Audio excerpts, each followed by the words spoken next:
I'm Luke Beard. I'm Chris Green. I'm Randy Gunter. And I'm Nash Rainey. And we are the Backups. All right, let's kick right into college football. So we had Florida State and Boston College. Much closer than we thought it would be. We saw Boston College lose to Northern Illinois in that first week of football in a massive upset. You know, Boston College is currently one of the lower-ranked teams in the ACC. A lot of people didn't expect much out of them coming into this game, and they did their best against Florida State. They almost beat them. Jordan Travis got hurt early in the game. He came back in, but that leaves some question marks coming into a big game against Clemson in Death Valley this week. I mean, what do y'all think? I think for Florida State, they needed this type of game to wake them up to be like, okay, well, you played bad against Boston College, and if you playing like that against Clemson, you might be in for a long day. Yeah, I mean, I think the one silver lining is of all the games to have a bad game, this was the one. Yeah. Because, this is not a bigger program that they were going to lose that game to. They almost did, but this was really just a surprising, really well-played game by Boston College that they just couldn't finish out in the end. And Florida State, being Florida State, I was a bit surprised, obviously I was surprised that they only beat Boston College by 2, but I was also surprised by the reaction by it.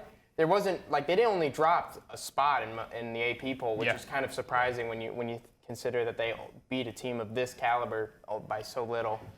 Towards that top section, and it's in the AP poll, it's really hard to just pick a number one team because everyone seems to struggle. Yeah. I mean, every team struggled this week. Georgia didn't look great against South Carolina. They beat them, had a huge second half, but didn't look great. We saw Texas not look great against Wyoming till that fourth quarter. Michigan's not really playing big teams right now, so it's not like there's really a clear-cut number one team this year. I feel like it's anyone's year. I feel like we're going to have a lot of one-loss teams in this playoffs. Yeah. I don't know if we'll see an undefeated team getting in there. To me, the team with the best chance of going undefeated is Washington. Yeah. I'm super high on this Washington team. I think Michael Penix he's one of the best players I've seen in college football in a long time. And I think the whole team just meshes. Yeah. And it'll be hard to beat them in that Pac-12. Even though Pac-12 is stacked this year, Colorado looks great, Oregon looks great. USC looks great, and then Washington State looks good, Oregon State looks good. It's the best we've seen the Pac-12 in a long time. It's really sad we won't see that again. Yeah. Somebody out the Pac-12 coming in the playoff this year. Yeah, I feel like they have to. There's so many high-ranked teams, it's hard to knock one down. It's really a competitive conference, which is kind of ironic considering it's the last year we'll see of it. But Yeah. I mean, I could definitely see Washington going undefeated, especially considering how they have been playing. This seems like a very high-powered offense. This doesn't seem like a team that's going to drop easy games to some of the bigger conference opponents that we saw, last year. So I think the Pac-12 is still the conference to watch. Yeah, and then we saw a huge field goal kick by Missouri's kicker. It's the most anti-college kick I've ever seen. We see so many 61 yards, right? Yeah, 61-yarder. We see so many missed chip shots in college. Then this kid comes out here and booms a 61-yarder to beat number 15 Kansas State and an upset for Missouri. I mean, that shows how deep the SEC is, though. It's a super deep conference.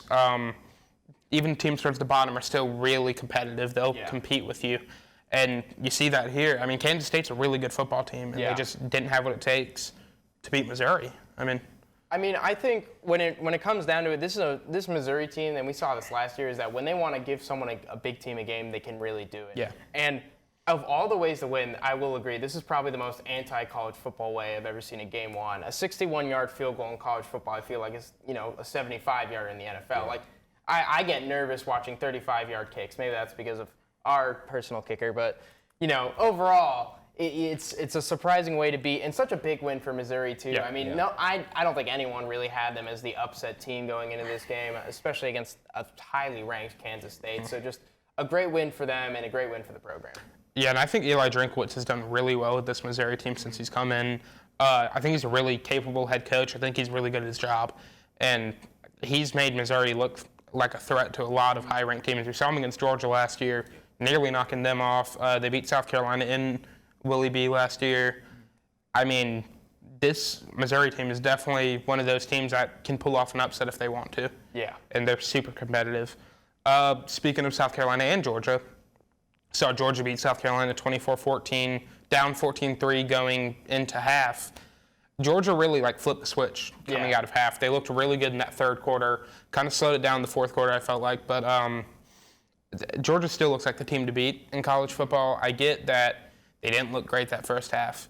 but they also didn't have their biggest playmaker on offense in Ladd McConkey. I know South Carolina's missing a couple guys too, and that's the nature of the game. It's hard to compete without your guys, and I felt like that bit South Carolina towards the end of the game. Georgia, it bit them at the beginning, but they were able to adjust, and I feel like that's what they always do. They always adjust to these kind of games. Yeah. No, I would say this game especially has always been. It's been even in the first few weeks of the season. It's been a game of constantly shifting narratives. Yeah. I originally came in and I thought, this is supposed to be a very good South Carolina team, and then they got beaten pretty badly by UNC, and then I kind of switched up, and maybe I thought, okay, they're not going to be as good. This is going to be a trap game, and I think that's how it kind of played out in the beginning. I think Georgia kind of overlooked them. They didn't, they saw bigger opponents on the road ahead and kind of ignored what was directly in front of them, and I think South Carolina took advantage of that and gave them a game for a first half. I think the only issue is this is a Kirby Smart Georgia team that has back-to-back national championships. Yeah. So when they really need to, they will perform, and they did that in the second half. They showed that they're still a competent team when they really need to be, and that they're not going to get caught up in these moments like some other worser teams. Yeah. And we've seen South Carolina do it time and time again. They'll walk into someone's house and they'll just take over. Yeah. They did it against Clemson last year. They've done it against Georgia multiple times in the past decade, or in the past, I guess. Years, I think the last time they beat them was 2019. So. Yeah, but like in this century, they feel like, it feels like they have a big rivalry with Georgia more than you would think. Yeah. If you look historically at the teams. But South Carolina is definitely one of those teams that it's scary to play them because they have just fantastic athletes. The coach is great. Shane Beamer is a fantastic coach, and he has a really bright future ahead of him. And I think this game is one that you have to look out for still, even with that big loss to UNC early in the season. Tough loss to Georgia here. Their only win right now is against Furman. But I feel like their record doesn't show what kind of team they are. Not at all. If they can fix some offensive line issues and fix just a couple issues around, get their guys healthy again, this is a scary team. Yeah. And, Clemson has to go there this year. That's a rough matchup. Florida's looking good too, and I feel like South Carolina's one of those teams that can, they can beat Florida, and they can beat Tennessee, and they will beat those teams if they can play at the level they did against Georgia in that first half. Yeah. So this is a team that I'm still super high on, even with a 1-2 record early in the season. Yeah, no, definitely a team to look out for, especially going into the later stretches of SEC play as we see a bit more injuries and development go on. Yeah. And then Alabama, after that Texas loss, it feels like they lost all their mojo. They did not look great. Clearly, quarterback change wasn't necessary. Yeah. Jalen Milroe's still the guy. Yeah, I was just gonna say I didn't understand the Jalen Milroe benching. Like he didn't play bad against Texas. He just had made a couple of mistakes, but I still felt like he played good enough to keep his starting job. Yeah, and why is Alabama going to USF? That doesn't make much sense to me. I feel like that's normally a team that would go to Alabama. Right. You don't see SEC teams go to schools like that. And it's not a dig on the program. I still think it's a great program. It's just, it's interesting to see that they've kind of fallen to the level that they're going to go there. Yeah. I don't know if they'd even say fallen. I guess it's a deal they had. They must have paid them or something to go. Yeah. But only winning 17-3 at USF. I get there's delays, there's bad weather. But that's the team, after losing Texas, you have to make a statement. And they did not make a statement. They're dropping in the rankings. And there's a reason behind it because a lot of teams feel like a lot of people feel like they don't have that edge they used to have. Yeah, this Alabama team seems like just a huge question mark to me right now. I mean, this is a USF team that, at least over the past few years, has been terrible. I mean, they haven't won against a Power 5 opponent in a few years. And Alabama, especially after a loss to a team like Texas, you need to go in and make a statement. You need to show that you need to show that you're still the Alabama team you were a few years ago. And beating them by 2 scores and just an ugly football game is not how you do that. That is, and that, like I said, it's a big question mark. They don't really. There's not. I mean, we're almost in their 4th game of the season. They don't know what they're doing at quarterback. We still I don't know who's going to be starting this Saturday, and it could be anyone. And I'm not terribly impressed by what I've seen so far. So it's just like, for a team like this that I was very high on, it's kind of disappointing. I thought they were going to be better than they are, and it's just a huge question mark. I don't believe in this team as much as I did before, and I think when they played their bigger opponents, when they're not playing USF, I think that's going to show again. I think Texas was just the start of something and not a one-off. Yeah, and I believe, I might be mistaken, I believe it's Ole Miss week for them. I might be wrong. but I'm pretty sure they play Ole Miss this weekend. If they play like that against Ole Miss, they're going to get destroyed. For a long day. They will get absolutely dismantled by Ole Miss if they play them. This could be a huge like that. statement game for Lane Kiffin. Yeah. And correct me if I'm wrong. I'm not 100% positive. This Saturday. Okay. 3:30 So, and are they at Ole Miss or are they at Alabama? at Alabama. At Alabama, so they get the home field advantage, but they didn't win it at Alabama against Texas. I think Ole Miss is an extremely capable team, so that's going to be a scary matchup for Bama. Yep. We saw Washington. We talked about them, so we'll glance over this one. Dismantle Michigan State. It wasn't close. Michigan State doesn't have Mel Tucker coaching them right now. It's very apparent from that game. You know, when you go into Michigan State, I guess, and that's a hostile environment. Yeah. And you do that to the team, it takes all the fun out of it for the fans and for the team. It's just that game wasn't close. There's not much to talk about. Michael this Penix one was more just. I think this was more just to kind of just talk about and go over the fact Statement that game for Washington. Washington is just they haven't had a misstep so far this season. No. They continue to be playing well against some better programs. Yep. Florida beating Tennessee in the Swamp. Tennessee hasn't won there in 20 years now, 21. This Florida team that did not look very good to start the season. They did not look great against Utah, and a lot of people counted them out against Tennessee. But Tennessee can't seem to win in Florida. Yeah. There's no other way of putting it. They can't win in the Swamp. Mm-hmm. It feels like they're just not capable of it. It's really weird. We saw Joe Milton say, "I don't lose in Florida." Well, and every time he's played against Florida in Florida, he's lost in Florida. You just lost it. So I mean, this is a kind of game where Tennessee was number 11 going in. They were very highly ranked. They're a talented team. I have a friend who goes to Tennessee, so I was being told that they were going to be a playoff team. And I thought, they haven't won in the Swamp in 20 years, which I think really does speak to the fan base and that stadium. The fact that you can even, through ups and downs, you can compete against Tennessee and beat them consistently. But I thought, this is a strong team with some good playmakers who wants to establish themselves as a playoff team. Yep. So going in and losing in this way to this team, it speaks to Florida and it speaks to the Swamp, and I think it really highlighted some of the issues with this Tennessee offense. I mean, I think Joe Milton was maybe making some pass decisions he probably shouldn't have been making. Mm-hmm. And I think this kind of killed the Tennessee narrative for me. Yeah. I don't believe that this is obviously this loss on the resume already looks bad, but I don't think they're going to make it up and perform even better against bigger SEC teams. No, I don't. I think this is just a more showing of what Florida or what Tennessee is than what Florida is. Yeah, I don't see a bounce back from them. Exactly, because the schedule is just going to get harder for Tennessee. Yeah. They still have teams like Georgia. They have Missouri. They have Kentucky, Vandy, South Carolina. Mm-hmm. I mentioned them, and I see them losing probably at least 2 more games. Yeah. And I'm not sure who those games will be to, obviously, but I just don't see them winning out.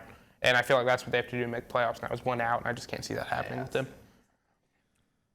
Texas did not look great. They had a big fourth quarter against Wyoming, who did beat Texas Tech early in the season, but you still have to, after doing what you did to Alabama, you have to be able to beat Wyoming by a lot more. Yeah, I was saying, you got to follow up with an even better performance. Yeah. I mean, obviously, as a de facto Wyoming fan, I was very happy to see how they were performing. But, as a realist, I was incredibly surprised. Checking my phone to see the score and seeing that it's 10-10 in the third quarter against the team that just beat Bama at Bama. It's just confusing to me. I don't it's part of the college football image of any given Saturday. Wyoming played fantastically for 3 quarters. They contended, but I think Texas showed why they're the big Power 5 program that's ranked so highly. I think they looked good in that fourth quarter. The talent that they had on that roster was enough to kind of overcome the early game mistakes. Yeah. And I agree. It's you have to have a better win. The score does not tell the full story at all, and hopefully Texas kind of rights whatever was going on going into the rest of the season. Mm-hmm.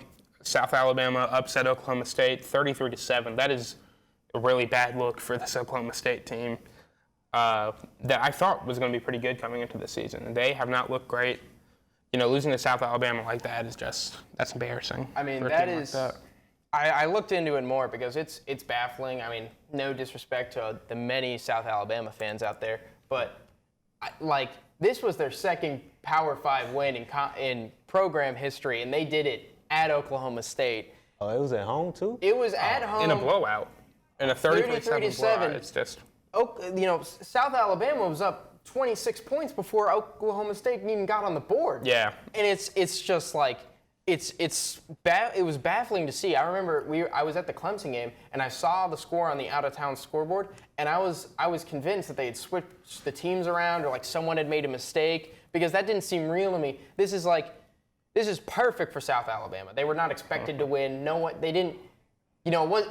loss wasn't going to hurt the program crazily. But a win, and a win like that, is just, it's crazy. And I think it speaks to how well South Alabama has been doing in past few years. And I think it's kind of speaks to the struggles that Oklahoma State has had. I agree with you. I was high on Oklahoma State last year. They were one of my two kind of underrated teams, them and TCU. And, after a few injuries, they kind of fell off. But, I mean, this has been a disaster. That is not how you want to start your season, especially when you're going to be playing a Big 12 conference schedule later in the year.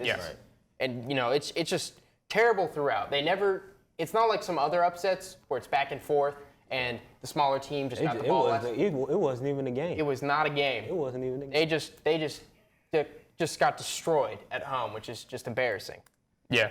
And then run through the Colorado game real quick. 9 million TV viewers for a game that started at 10 o'clock on the East Coast. Can't imagine. It ended at 2:30, I believe, yeah. I can't imagine how that would have gone if it started about 8. That would have broken some records. But, number 18 Colorado gets it done against Colorado State. They lost their best player early in the game due to a really dirty hit. Yeah. That was just sad to see. He's out for 3 weeks. It hurts his Heisman hopes, as he's looked fantastic this season. Shedeur, he picked it up in that second half. He started off a little slow, but picked it up and played really well. I thought Shiloh looked good. Shiloh Sanders had a pick 6. I believe he also recovered a fumble, maybe. I believe he did, yeah. And he looked good. And Colorado still looks good. They look complete. They struggled early, and then they came back, bounced back, and they did what they do at the end of the game. And, it's a rivalry game. There's going to be emotions. Both teams are going to play a little harder, a little differently. Yeah.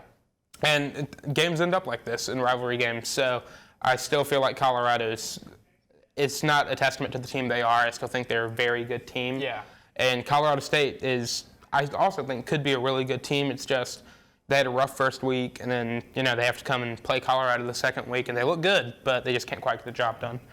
And also penalties kind of. Yeah, a lot of personal foul penalties. I mean, the only thing I can really say about this game is that the prime effect has caught me completely by surprise compared to my preseason rankings. I saw this as, going into this season, I wasn't very high on this Colorado team. I thought, okay, they're going to start out 0-2. Colorado State, they beat last year.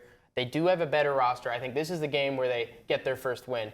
Instead, this was almost the game where they got their first loss. Right. I mean, if you had told me at the beginning of the year that this was their trap game in the first 5, I would have assumed that something terrible had happened, like the whole team died in a plane crash and they just held tryouts. But they did what they needed to do. They almost got upset at home, and they persevered, and, to win in double overtime, it's a great win for the program, and it speaks to Coach Prime. Right. That's a horrible comparison to make the plane crash. That was bad. But that's crazy. Let's move on to Clemson FAU. I'm not sure where that came from. Clemson wins 48-14. I feel like we can glance over this. I mean, it was a dominant win. Fun parents weekend. We got to see our families. I'm very happy my parents came up, your aunt and grandma, and then your parents as well. So we had a good time with our families. We got to show them some Clemson football. Got to show them how Clemson football actually looks when, we're playing well. Start off with no-fly zone Nate Wiggins getting a pick 6. As soon as he got that, I was like, the game over. Yeah, as soon as he got that, momentum was on Clemson's side. Robert Gunn missed a extra point not too long after that. But, field goal. He also missed field goal, yeah. And Clemson was up 41-0 before FAU eventually scored. It's inevitable it's going to happen. Yeah. But young players look great. Tyler Brown, 2 touchdowns. Freshman, he looks fantastic. TJ Parker has looked great these past couple weeks. Yeah. Got a sack this week, but last week he looked phenomenal too. This team it looks more and more complete as the time goes on. That's the performance that we needed before we go play. Mm-hmm. Yeah. This is what they talk about, like a tune-up game. That's what they needed for Florida State. Yeah. And even the offense looked good. Yeah. I mean, there's Not much to critique about the offense. I thought Cade's decision-making was really good. Bo Collins played well. Antonio Williams played well. Shipley, Maffa, everyone that you expect to play well played well. Offensive line looked a lot better this week. The defense is phenomenal. I mean, Wes Goodwin's done a fantastic job with that defense, and they look like they could be one of the best defenses in football as long as the offense keeps scoring. The defense will hold up for you. Yeah. So that was the complete game we needed. yeah. Yeah. All right, let's skip over to NFL now. Eagles, Vikings. The Vikings are super high on coming into the season. Now 0-2. Sucks to see that. They played a good Eagles team though, and I know you're super upset about that. You're a big Vikings guy. Yeah. But Kirk Cousins still looks phenomenal. If the Vikings defense can just step up a little bit, this team could still be really deadly coming into moving towards the middle of the season, then eventually to the postseason. As long as this defense steps up and Cousins keeps playing the way he is, Jefferson's still playing well, Jordan Addison looks good. So as long as they keep playing well on offense and defense picks it up, this will be a scary team still. Yeah, even though I'm probably like the biggest Vikings hater that you can find, but they have looked pretty good. Just they got to step up on defense and score when they need to. I feel like that's always the case with this Vikings team too. It's been like that for the past couple seasons where they just can't step up on defense. Like the Vikings used to have one of the best defenses in the Yep. NFL, and now their defense is the problem. Yeah. Their offense is just- The Bills, I mean, they dominated the Raiders. There's not much to say about that. It was a needed win for the Bills after that tough loss to the Jets, but absolutely destroyed them. It's just kind of predictable. Yeah. Predictable. Yeah. Ravens-Bengals was actually a very good game. Kind of sloppy, but Ravens pull it out. Joe Burrow is continuing to struggle in these early games, but I feel like he does that every season, and he picks it back up, so I wouldn't be too worried yet as a Bengals, or if you're a Bengals fan. The Ravens have a lot to look forward to. Lamar is now, 5-1 against Joe Burrow? And, I mean, he looks good. It's unfortunate, though, Odell got hurt again. Yeah. Unfortunate, but he got it done with Nelson Aguilar. Yep. Devin Duvernay. He got it done. And hopefully Odell can bounce back and, I hope come back. Tough. And Zay Flowers. Yeah, I mean, yeah, he's very impressive. Played very, very well. Very impressive young receiver. He's the future of this Ravens That's what offense. Lamar been needing for the last 4 years. A wide receiver one. Yep. The Chiefs and Jaguars. It was sloppy. Very sloppy. Jaguars started out with the lead, and then the Chiefs finally realized they were the Chiefs. Yeah. And they actually need to start winning games. Yeah. And then they started playing, Chiefs football, and they won. But I just thought this game was super sloppy. Neither team looked amazing. I still think it's not, it's not much to tell yet because it's still early in the season. Everyone's getting to the rhythm of it. Yeah. I still think the Chiefs have a very high chance of winning the Super Bowl again. I think the Jaguars are another team that have a good chance. Mm-hmm. Both defenses look phenomenal, but both offenses look really iffy. Yeah, that was a game that was definitely a bit different from what I thought it was. I thought it was going to be a bit more high scoring, but Me too. as it turned out, I think it was just came down to the Jags got in the red zone. They couldn't come away with a touchdown. That, in the end, was all that the Chiefs needed to really do. Hold them. Yeah, solid performance. The Titans and Chargers, man. I don't know what's going on with this Chargers team. They're supposed to be this great team, and they can never get it finished in the clutch. It feels like they just never win in the clutch. If they're up and you're in the fourth quarter and you're a Chargers fan, do not expect to hold on to the lead. No. It constantly happens, and if you go down the fourth quarter, you're in a bad spot. Literally the AFC version. It's the Falcons and the AFC all over again. But now that you mentioned the Falcons, let's move into that game. Falcons win, little walk-off kick. Yeah, it was a good game. 25-24 against the Packers. A young Packers team, a young Falcons team. I feel like this Falcons roster has definitely been built really well with free agency and everything. I feel like, management did really well just building a good team around Desmond Ridder. I think Desmond Ridder has been playing better than I expected him to. He's getting the job done. And that's all you need from a guy like Desmond Ridder. All you need from the Falcons, really, is you need them to get the job done, and they keep doing it. They decimate the Panthers week one, not even a contest, really. And then getting a close win over, NFC North team and the Packers that's big.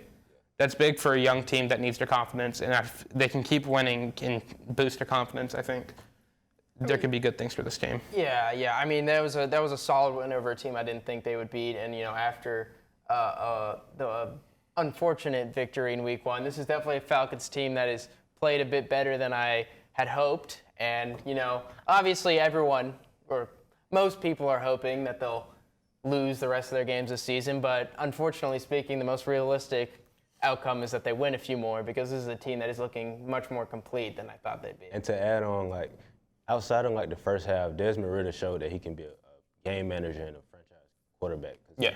Outside of the first couple quarters, he was making some bad passes, almost threw a pick six, and eventually he locked in. He kept getting out of the pocket, avoiding the sacks.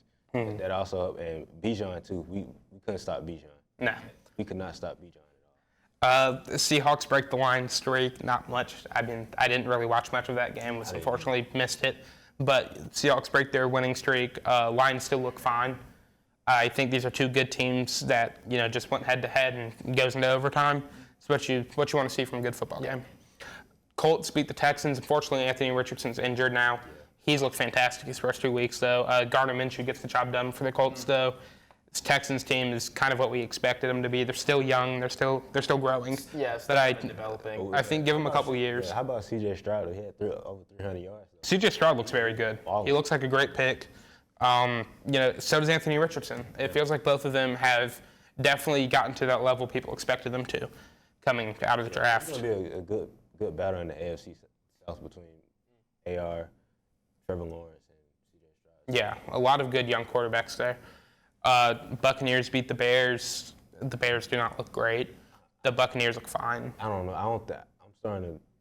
I was a big Justin Fields believer before the season started, but I'm starting to just get to the point. I'm thinking, yeah, a lot of people are seeming to get that way too, and there's not much to defend about that. Yeah. I still think Justin Fields can be a capable quarterback. He just, I don't say he needs time, but I feel like you can give him his time now. He has good enough weapons around him. I think eventually he'll grow into his own. He did it last season, towards the end of the season. He looked a lot more complete. Yeah. So if he gets a couple more games, gets confidence, I think he'll be all right. The Giants pulled off a 21-point comeback against the Cardinals. That was crazy. It was, because the Cardinals looked very good in the second game. The Giants looked very bad again. Yeah. And then all of a sudden, they just came flying out. And, Saquon's injured now. Yeah. Very sad to see that, but the Giants just came flying. Yeah. I always like to joke that, whatever the team losing by a bunch is going to come back, but the Cardinals they're probably the only team that it's consistently true. Obviously, this is not a very good team, and I think they kind of showed that by allowing that comeback to the Giants. This is just, probably, if not one of the worst teams in football, showing that they can play well, but, maybe they just can't win games. Yeah. 49ers beat the Rams. Very close game. 30-23. Both teams look very good. The Rams look like they're going back to that form they were in their Super Bowl season. So a lot of hope for this Rams team. Especially considering this Rams team. Puka Nacua, he looks fantastic. Fifth-round wide receiver out of BYU, and just getting all the looks and getting open. And, he's excelled in McVay's system, and I think it speaks to not only how well the team is built, but also how well they can kind of use the talent that they have. Very impressive performance from him. Yeah. Cowboys decimate the Jets. Not much to say there. Brees Hall got 4 carries. Yeah. So they just got killed. Michael Parsons said trying to make his defensive player of the year. Yeah. And right now he's looking like it. Looking like it, for sure. Just without Aaron Rodgers, this is done. No one really thought it. Well done. Yeah. Yeah. Commanders beat a struggling Broncos team, a team that supposed to have this super good defense, a really good coach, Sean Payton, we've seen him be a very good coach, but they're just not getting it done. A lot of people are saying it's time for them to move on from Russ. He had that Hail Mary touchdown that, tipped off about everyone on the field. And they get that, and then you can't get a 2-point conversion. It's really disappointing to see. It's weird because, this is the second week in a row that the Broncos, they started off good. Russ started looking good. It's like, okay, Russ is back. He's back. Then they lose the end of the game. They lose the game. Yep. The Broncos have been performing better. Yeah. When you look at it, if they had just, 5 more points over the course of these 2 weeks, they might be a 2-0 team. Yeah. It's just the little things that they're not getting done, yeah. which is what's costing them these games. Yeah. Dolphins beat the Patriots. Dolphins look very good. Tua looks very good. Tyreek looks great. The Patriots look fine. I think they're all right. To give them credit, they have been giving close games to some big teams. Yeah. But I feel like with this Dolphins team, with these playmakers, it wasn't really a question. Yeah. The Saints beat the Panthers 2017. Really wasn't as close to score saying. Not as close, yeah. But it was just, it feels like the Panthers can't beat any of these NFC South teams right now. No.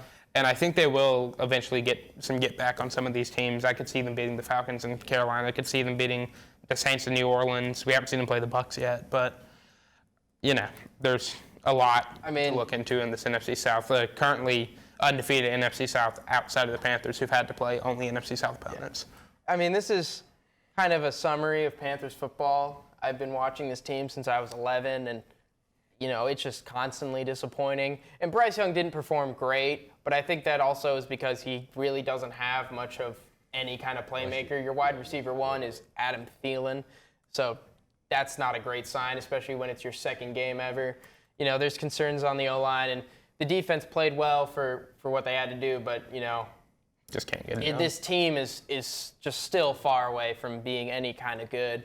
I'm expecting a strong 4 or 5 win season, and, it's basically what it's been like since 2018, so not really a surprise. And then the Steelers beat an injured Browns team. Sadly, Nick Chubb is out for the season. Really gruesome, nasty injury. Super sad to see that because he's possibly the best running back in the NFL, and I love watching him play.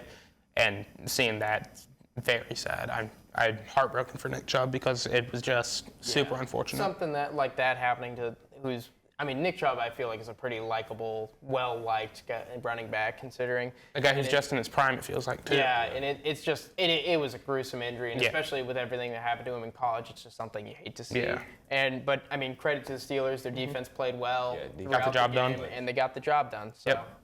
All right, let's move into overtime. Chris, I know you have some soccer you want to talk about. Well. Just this week after our win against Wolves, we are on a 16-game unbeaten streak. We have not lost in 16 games. So that means whatever team we play next, you got to beat us. You got to go through us. We're not a pushover. So for Man City, we coming for y'all. Man United, we coming for y'all. And when he says we, he means Liverpool. Yeah. Brighton, we coming for y'all.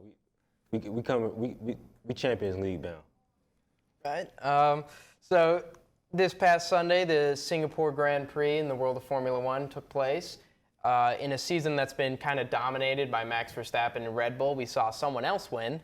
Carlos Sainz Jr. from the Ferrari team, favorite driver of my older brother, managed to pull out a win in what is usually a pretty exciting race. Singapore is a street circuit, and it was definitely a race to watch, and it was an interesting result. So just really credit to Carlos Sainz and the whole Ferrari team this weekend.